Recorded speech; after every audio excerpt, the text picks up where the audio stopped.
કેમ છો? મજામાં. સુવાક્યોની દુનિયામાં, સુવિચારની દુનિયામાં આપનું સ્વાગત છે. મારા મિત્ર, એવું કહેવાય છે કે જીવન સૌથી મોટો શિક્ષક છે. આવી જ કોઈ વાતને સુવિચાર તરીકે શ્રી સેનેકાજીએ ખૂબ સરસ રીતે લખ્યું છે.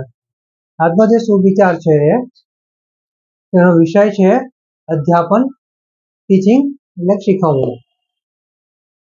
શ્રી સેનેકાજીએ લખ્યું છે કે આપણે શાળામાં નહીં પરંતુ જીવનમાં શીખીએ છીએ.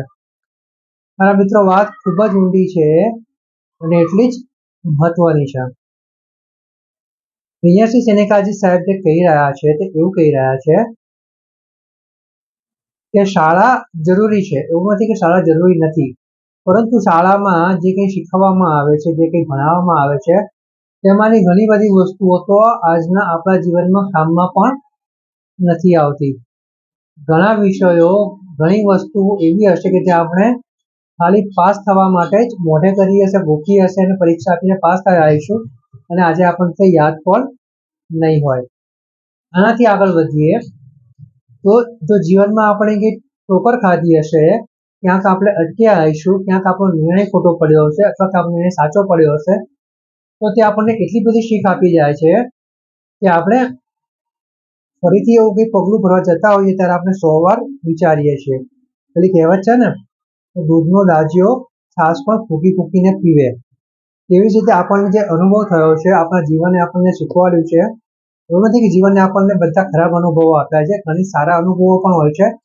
જેનાથી આપણને કામ કરવામાં ઉર્જા મળે છે, બળ મળે છે અને આપણે મજબૂત બનીએ છીએ. આપણે ગભરાતા નથી કોઈ પણ સારું અને સાચું પગલું ઉઠાવવા માટે. જ્યારે સારી બાબત, સારો અનુભવ હોય છે તે આપણને બળ આપે છે આગળ વધવા માટે.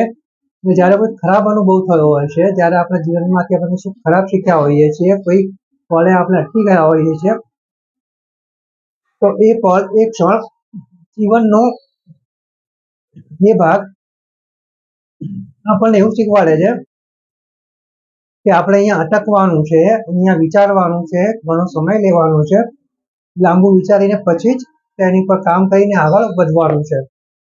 જો આપણા જીવને આપણને નહીં શીખવ્યું હોત, આપણે ફરીથી એની જ ભૂલ કરત, આપણે ફરીથી પાછા ઊંધા રસ્તે જાત અને આપણું જીવન ખરાબ કરી નાખત. તો બસ મારા મિત્રો, જીવનનું જે શિક્ષણ છે, જીવન આપણે જે શીખવે છે તે આપણે ખૂબ સરસ રીતે સમજવું જોઈએ, શીખવું જોઈએ અને આપણા જીવનને વધારે બહેતર બનાવવાનો પ્રયાસ કરવો જોઈએ. આજે શ્રી સેનિકા સાહેબ કહી રહ્યા છે કે આપણે શાળામાં નહીં પરંતુ જીવનમાં શીખીએ છીએ. Thank you.